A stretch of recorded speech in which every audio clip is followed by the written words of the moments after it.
안녕하십니까, 오토다이의 오종훈입니다. 오늘은 메르세데스 벤츠의 C200 쿠페 준비했습니다. 2015년 9월이었죠. 프랑크푸르트 모터쇼에서 글로벌 런칭한 바로 그 차 C200 쿠페를 타고 오늘 시승을 시작하겠습니다. 함께 하시죠. 크롬 도금을 한 다이아몬드 형상의 핀들을 라디에이트 그릴에 박아 놔서 좀 더 AMG스러운 그런 맛을 내고 있습니다. 뭐 두 개의 엠블럼 그렇게 나빠 보이지는 않지만 하나로 합했으면 어떨까 하는 생각을 해봅니다. 마치 역전 앞이라는 표현을 보는 그런 느낌이죠. 이거 정도는 없어도 이미 큰 엠블럼이 있어서 중원부원할 필요는 없지 않을까 하는 생각을 개인적으로 해봅니다. 크롬으로 도금을 한 이런 그 에어로 파츠들이 덧대어 있어서 다이나믹한 그런 느낌, 시각적인 느낌에 더해서 실제 고속 주행을 할 때 이런 그 공기의 흐름, 다운포스 이런 부분들을 아주 정밀하게 계산을 해서 공기의 저항을 줄여주고 연비를 개선하는 그런 효과를 갖게 해주는 그런 부분들입니다. LED 하이 퍼포먼스 헤드램프라고 적혀 있습니다. 아주 고성능의 19인치 컨티넨탈 타이어를 적용을 하고 있습니다. 225 40R19 사이즈의 타이어인데요. 뒷바퀴죠. 뒷바퀴는 좀 더 큰 타이어를 적용을 하고 있습니다. 255 35 시리즈네요. 255 35R19 사이즈, 좀 더 큰, 접시 면적이 큰 타이어를 적용을 해서 좀 더 엔진의 구동력을 잘 노면에 전달할 수 있도록 하고 있습니다. 투도어 쿠페입니다. 도어가 운전석과 조수석 두 개밖에 없죠. 그리고 운전석 윗부분을 정점으로 해서 뒤로 아주 슬림하게 내려가는 전형적인 쿠페 디자인을 적용을 하고 있고요. 그렇게 루프라인이 끝에 가서 트렁크 리드와 만나면서 마무리가 됩니다. 쿠페 디자인의 특징, 아주 보기에 아주 좋다, 예쁜 모습이다 라는 얘기죠. 겉모습 보기에 아주 매끈하게 잘 빠진 그런 디자인입니다. 단점, 효용성이 떨어진다. 역시 실내 디자인에 특히 이제 4인승으로 이 차가 되어 있는데요. 뒷좌석 2+2 시트, 뒷좌석 2개의 시트는 아주 좁습니다. 직렬 4기통 2.0 가솔린 엔진입니다. 하나, 둘, 셋.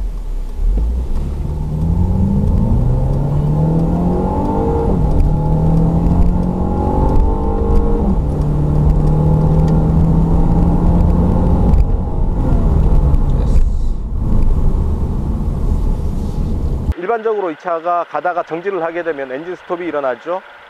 조용해지는 그런 그 부분을 맛볼 수 있습니다. 183마력의 힘을 내는 엔진입니다.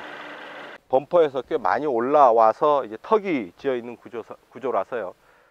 짐을 실을 때 좀 많이 들어 올려서 넣어야 되는, 그리고 쿠페 루프라인이 뒤까지 꽤 많이 들어와 있어서 이 열려 있는 개구부의 공간이 좁은 듯한 느낌을 줍니다. 윗부분은 그냥 맨 철판이 드러나 있습니다. 뭐 요즘은 이런 부분들 크게 지적을 하지는 않습니다만, 역시 프리미엄 럭셔리를 지향하는 브랜드라고 한다면 이런 부분들 좀 잘 마무리를 해주는 게 어떨까 싶은 게 제 생각이거든요. 안전조끼, 매뉴얼 이런 부분들 들어있는데 스페어 타이어는 이 차에는 없습니다.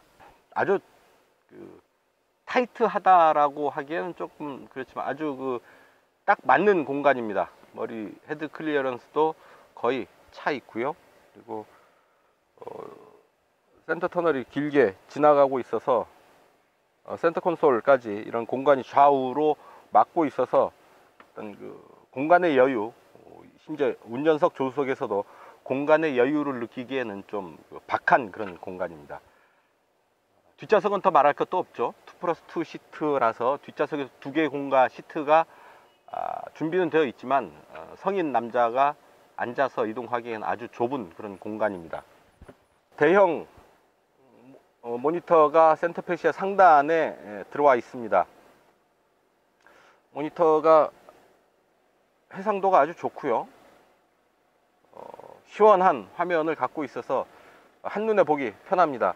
그리고 센터페시아의 이런 나무 무늬목 질감의 소재를 사용을 하고 있는데요.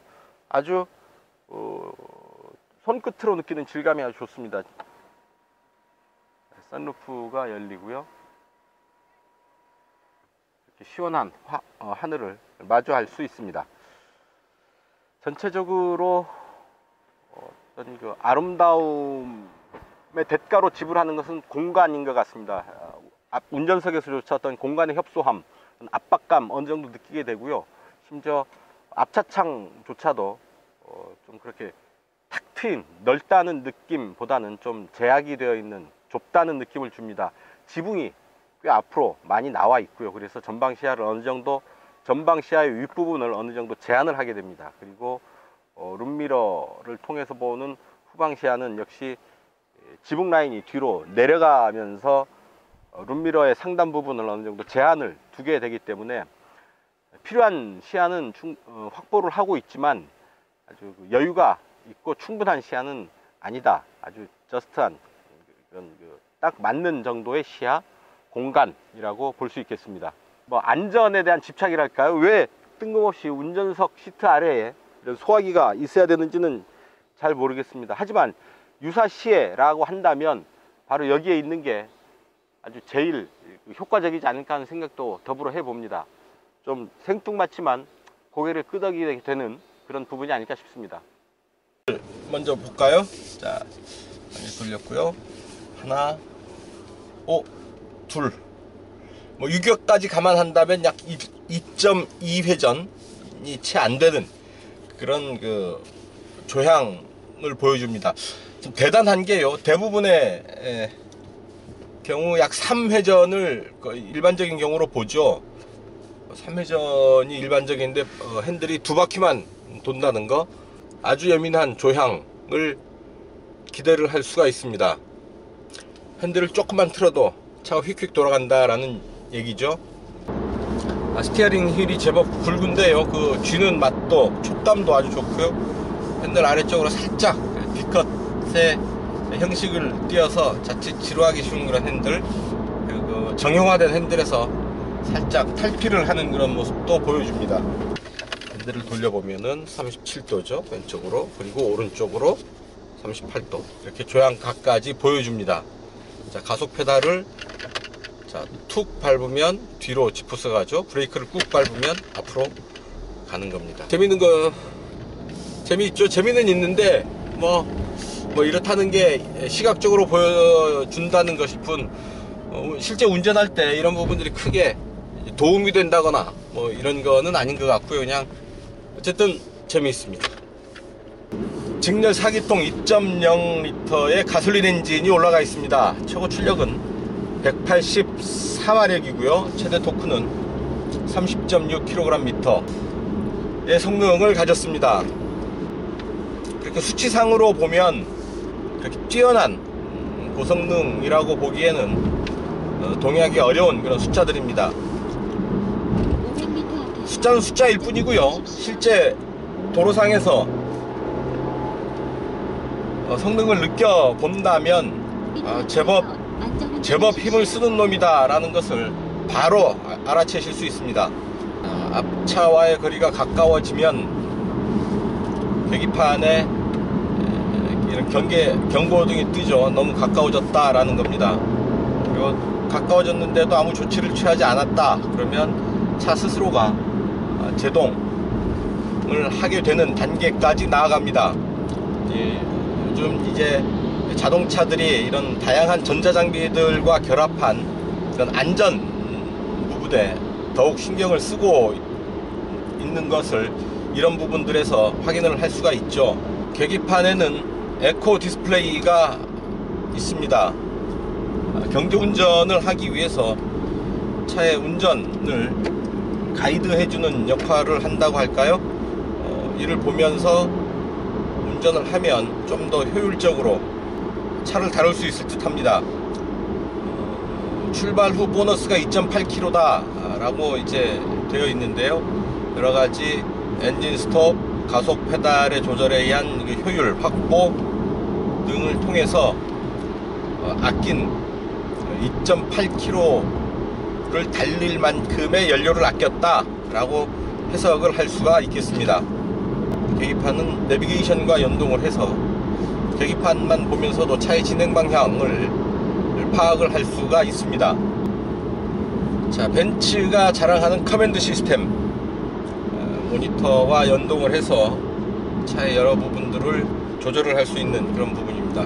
커맨드 시스템 왼쪽에 드라이빙 모드를 선택할 수 있는 그런 버튼입니다. 자, 에코, 그리고 컴포트, 스포츠, 스포츠 플러스, 그리고 인디비듀얼. 자, 스포츠 플러스에 세팅했습니다. 일단 빨간색 바탕이 들어오죠. 자, 엔진은 스포츠 플러스에, 엔진은 스포츠 플러스 상태고요.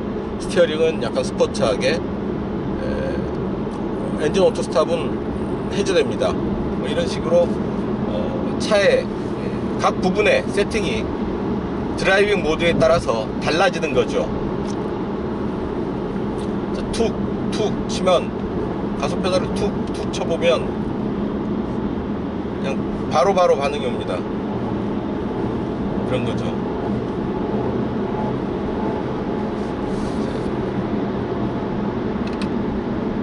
자, 그 다음 한 단계 풀고 스포츠 모드로 가보겠습니다.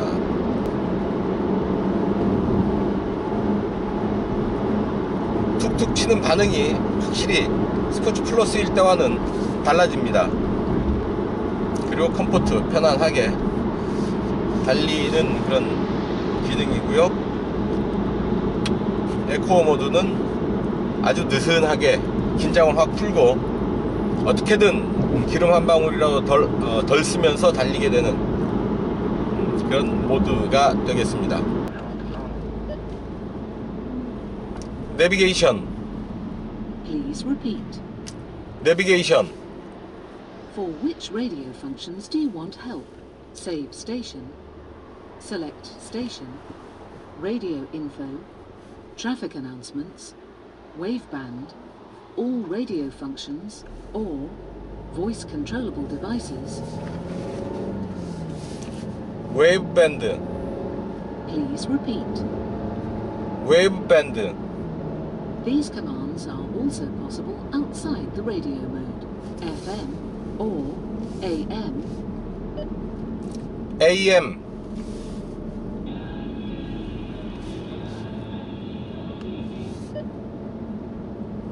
FM.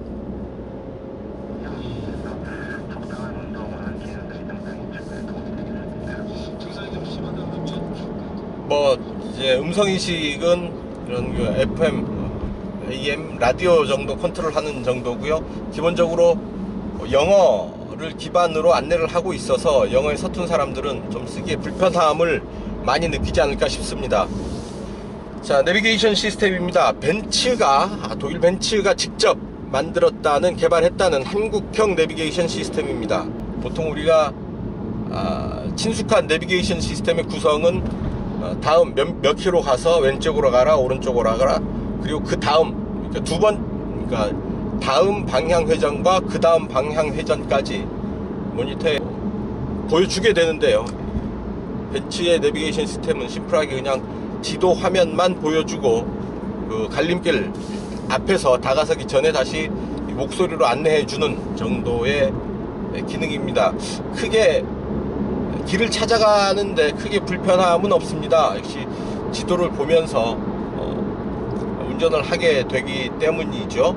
하지만 갈림길을 미리 알려준다고 한다면 좀 더 미리 예방운전 혹은 대비운전, 이렇게 방어운전 이런 부분들을 하면서 미리미리 차선을 잡아가는데 좀 더 도움이 되겠죠. 이런 부분들은 벤츠가 좀 참고를 하면 어떨까 싶습니다. 70에서 80km 구간에서 달리고 있는데요, 그렇게 조용하지 않습니다. 엔진 소리도 바람 소리도 아닌데 노면에서 올라오는 소리, 잡소리 제법 크고요. 특히 타이어 소음이 아주 많이 자글자글 들어오는 것을 들을 수 있습니다. 신경이 좀 쓰이는데요. 한 60km를 넘어가면서 80km 구간 사이에서 이 소리가, 타이어 소리가 제법 거슬리게 올라옵니다. 100km를 넘어가면서는 바람 소리도 조금 들립니다. 소음에 관해서는 그렇게 잘 마무리된 것 같지 않은 이런저런 소리들이 제법 많이 들어오는 그런 구조입니다. 스포츠 플러스 모드에서 킥다운을 하면 아주 힘있게 발진합니다. 빠른 속도까지 제법 높은 속도까지 빠른 시간에 도달을 하고요. 차체의 다이나믹함, 이 엉덩이를 통해서 그리고 또 핸들을 통해서 손을 통해서 즉각적으로 전해옵니다. 이 조향각이 좁아서 아주 잠깐 살짝 핸들을 돌렸을 뿐인데 차는 아주 크게 반응을 합니다. 마치 레이싱 게임을 하는 듯한 그런 느낌, 그런 반응을 느끼게 되는데요. 운전하는 재미, 즐거움, 바로 이런 즐거움이 아닐까 싶습니다. 자, 조금 긴장을 풀고요. 스포츠 모드입니다.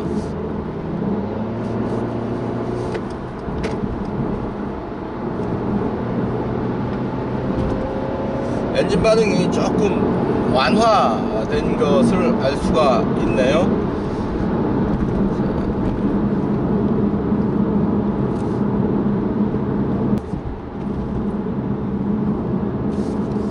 다음 컴포트 시속 100에 맞춰볼까요?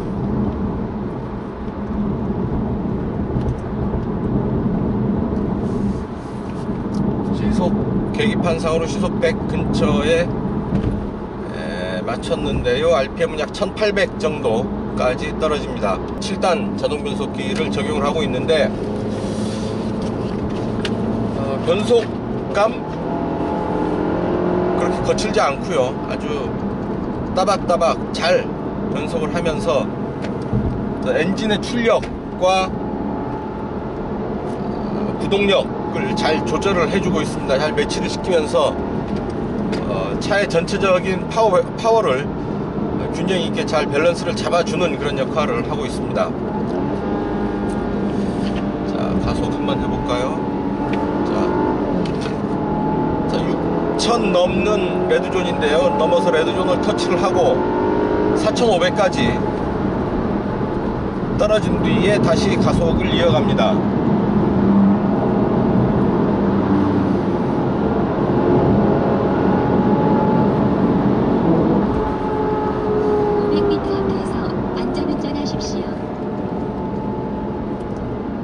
안전운전 멘트가 나오기도 하고 안 나오기도 하고. 안전운전하십시오. 그죠? 자, 과속감시 카메라가 있을 때 안전운전 하라는 멘트가 나올 때도 있고 안 나올 때도 있습니다. 데이터베이스를 제대로 확보하지 못한 게 아닌가 싶은데요. 최대 토크가 30.6kgm인데요 1200에서 4000 rpm 구간에서 최대 토크가 터집니다. 거의 차가 움직이기 시작하면 거의 전 영역에서 최대 토크를 낸다 라고 보면 될 듯 합니다. 1200에서 4000 rpm이라고 한다면 우리가 일상생활에서 쓰게 되는 거의 전 영역이라고 할 수 있겠죠. 가속할 때만 제외를 한다면 거의 최대 토크를 늘 발휘를 한다, 그런 구간이다 라는 거죠. 그만큼 엔진의 힘을 효율적으로 사용을 할 수 있는 구조입니다. 연비는 11.2km고요 리터당 11.2km 가는 연비죠. 4등급입니다 가솔린 엔진을 적용을 했고 가솔린 엔진 치고 그 정도 수준이라면 아주 우수한 건 아니지만 대체로 우수한 편이다 라고 이제 얘기를 할 수 있겠습니다.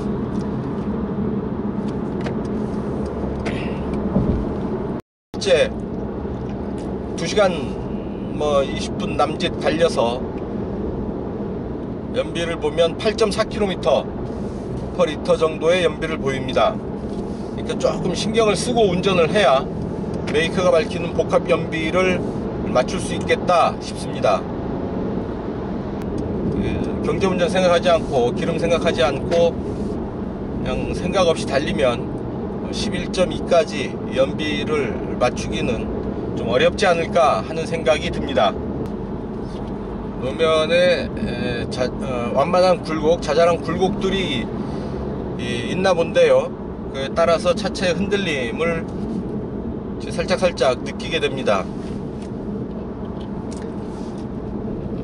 노면 충격을 어느 정도 상쇄를 시켜 주고는 있지만 그 자체를 완전히 흡수하지는 못하는 것 같고요. 상당 부분 어느 정도 완충하는 정도의 그 서스펜션인 것 같습니다. 가속방지 턱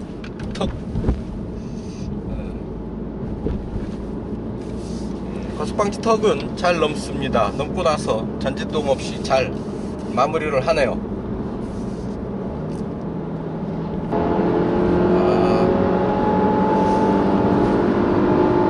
이 소리 들리십니까? 아주 그냥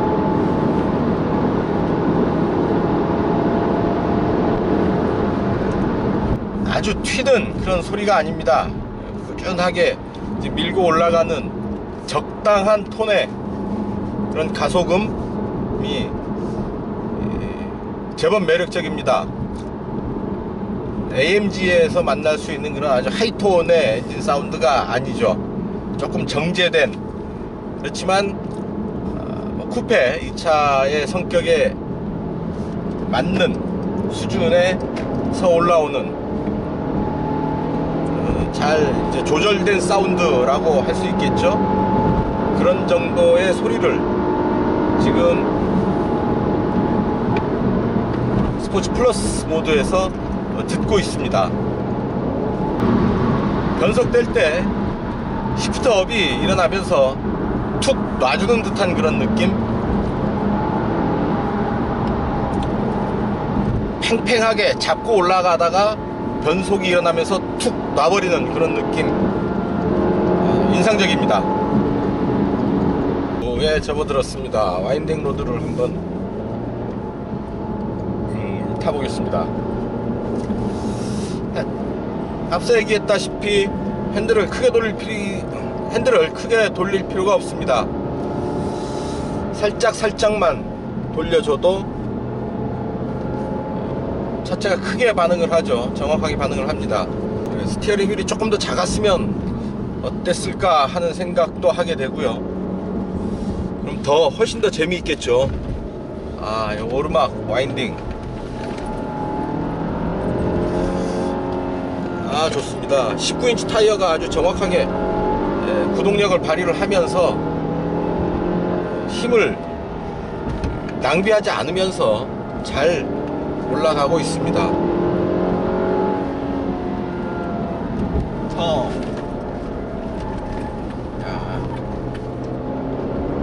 아주 밑에 뭐가 받았나요? 밑에 노면 상태가 좋지 않았는데 역시 순간적인 흔들림을 잘 잡고 차가 개입을 하면서 잘 잡고 나가줍니다. 멋있습니다. 차체 구석구석에 알루미늄 사용을 많이 했습니다. 그래서 차체 무게가 가벼운 편이고요.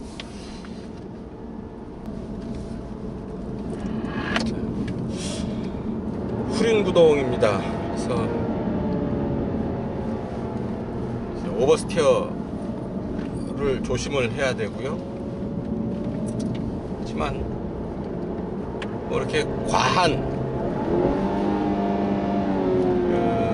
드라이빙이 아니라고 한다면 일상적인 주행에서는 크게 편안하게 차를 다루면 될 듯 합니다. 아주 과한 코너에서는 뭐 오버스티어, 언더스티어 얘기를 하는 게 사실은 우습고요. 속도를 줄여서 코너를 들어가고 빠져나가는 게 정답이죠. 정석입니다. 너무 기분을 낸다고 과한 운전을 하는 것은 결코 바람직하지 않죠. 조금 능력 범위 안에서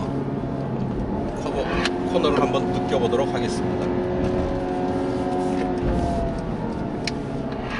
올라갔다가 이걸로 하죠.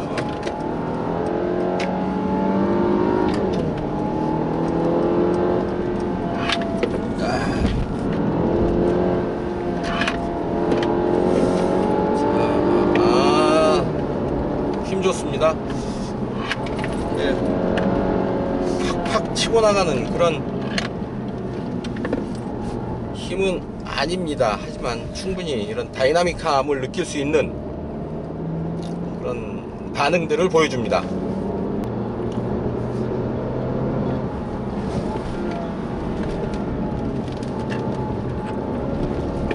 오르막 코너 아주 찰지게 올라갑니다.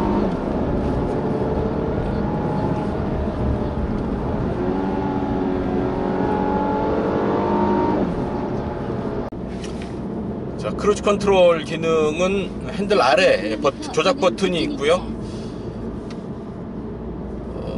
어댑티브 크루즈가 아닌 듯 합니다.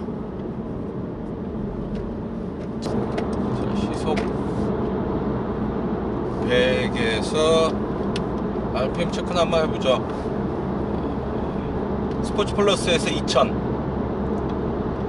스포츠에서 역시 2000, 컴포트 2000, 에코모드 2000. 크게 차이는 없습니다. 자,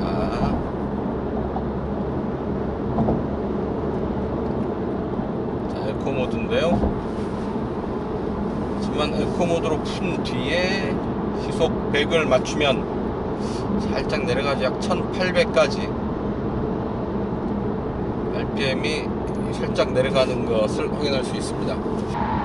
주행 상황에서 시속 100에 맞추면 RPM 변화는 주행 모드에 상관없이 그냥 일정하게 1800, 2000 정도를 유지하고 있는 것을 확인을 했습니다. 자, 아주 극한적인 속도를 좀 끌어올려 보는데요. 자, 스포츠 플러스 모드에서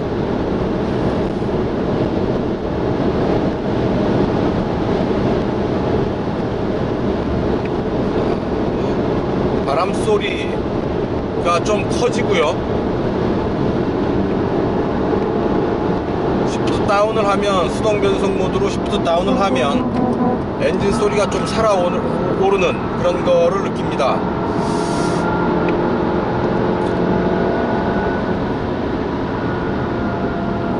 착 가라앉는다 라기보다는 노면의 굴곡을 어느 정도 확인하면서 느끼면서 달리는 그런 느낌입니다.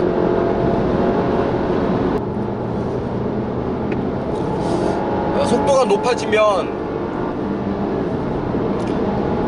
이런 엔진 소리가 좀 살아 올라오는 게 마음에 들고요. 하이 퍼포먼스 세단 혹은 스포츠카에서 느낄 수 있는 아주 단단한 그런 하체라기보다는 그런 단단함에서 약간의 여유를 준, 그래서 너무 빡빡하지 않은, 그래서 생활 속에서 느끼기에는 오히려 좀 편한, 약간의 여유가 있는 그런 느낌입니다.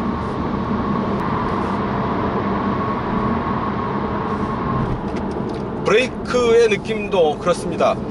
딱딱 잡아주기보다는 약간 밀리는 듯한 여유를 가지고 초기에 잡아주고 가면서 확실하게 제동을 하는 그런 부분이거든요. 그래서 어떤 그 피곤함을 느끼지 않도록 어느 정도 잘 생활 속에서 유용하게 작동할 수 있도록 잘 세팅이 되어 있는 게 아닌가 싶습니다.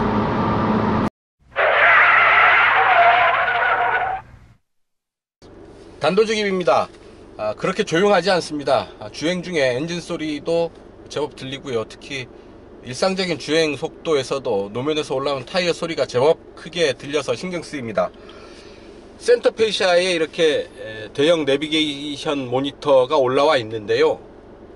누누이 제가 지적했던 바입니다. 이게 매립형이 아니라 돌줄형이기 때문에 유사시에 안전띠를 메고 있다고는 하지만 사람이 와서 여기에 부딪힐 수 있는 위험이 상존하고 있다라는 얘기입니다. 안전을 위해서는 이 모니터가 안으로 매립되어 있는 게 맞다고 봅니다. 메르세데스 벤츠가 한국형으로 만들었다고 하는 이 지도가요, 어쨌든 보기에는 조금 어색한 모습으로 보이고요. 그리고 한국의 교통 상황과 가끔 간혹 맞지 않는 부분들이 있어서 이런 부분에서는 조금 더 세심한 연구 개발이 필요하지 않을까 싶습니다. 몸을 제대로 딱 잡아주는 부킷 타입 시트, 특히 코너에서 차 횡지를 많이 받을 때 몸이 한쪽으로 쏠릴 때 측면을 아주 확실하게 지지를 해줍니다. 그래서 왼쪽 발과 이 시트가 운전자의 그 중심을 확실하게 딱 잡아줄 수 있는 그런 자세를 만들어 주는 거죠. 자, 무더위 속에서 메르세데스 벤츠 C200 쿠페를 지금까지 시승을 했습니다. 하이 퍼포먼스 카는 아닙니다. 아주 고성능을 보여주는 그런 쿠페는 아니고요. 일상생활 속에서 적당히 즐기고 적당히 그런 성능을 맛볼 수 있는 정도의 어떤 그 재미있는 쿠페 정도로 이 차를 얘기할 수 있을 것 같습니다. 일상생활 속에서 아주 쿠페 스타일의 멋진 어떤 그 스타일을, 디자인을 뽐내고요. 그리고 일상생활 속에서 적당한 수준에서 성능을 즐길 수 있는 그런 쿠페라는 얘기죠. 판매 가격 5,740만 원입니다. 어떻습니까? 여러분들이 보시기에 이 정도 가격이면 메르세데스 벤츠의 C200 쿠페가 6천만 원이 안 되는 가격에 나왔다고 한다면 여러분들은 구매하시겠습니까? 자, 오늘 시승은 여기서 마치겠습니다. 감사합니다. Why do you build me up, buttercup baby, just to let me down? Unless me around and then